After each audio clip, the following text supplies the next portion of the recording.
إذا مشاهدينا كنا مع وقائع قرعة ربع نهائي دوري أبطال أوروبا، صدامات نارية ومباريات كبيرة سيشهدها هذا الدور بعد أن كان دور ال16 مميزا بعدما شهد تسجيل 62 هدفا. إذا نذكر بالمباريات التي أسفرت عليها هذه القرعة. أتلتيكو مدريد سيواجه ليستر سيتي، بروسيا دورتموند يلعب أمام موناكو الفرنسي، بايرن ميونخ ريال مدريد في أقوى المباريات إلى جانب يوفنتوس وبرشلونة.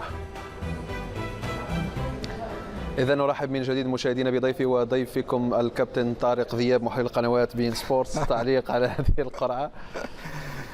صحيح، هناك مباراة نارية، بايرن ريال مدريد. الجميل أنه الثلاث فرق اللي كانت تعتبر نوعا ما ضعيفة جاءت في الأول وبقي صحيح. أنا أقول أتلتيكو صراحة ما نقولش محظوظ، لكن عنده إمكانية باش يترشح للدور النصف النهائي. دورتموند وموناكو مباراة مفتوحة صعب التكهن فيها. بايرن ريال مدريد بصراحة دور نهائي، واليوفي برشلونة دور نهائي. أعتقد أن اليوم الفرق هذه إذا تحب تفوز بالشامبيونز ليج لازم تفوز على بايرن، ولازم تفوز على ريال مدريد، ولازم تفوز على البارسا، ولازم تفوز على اليوفي.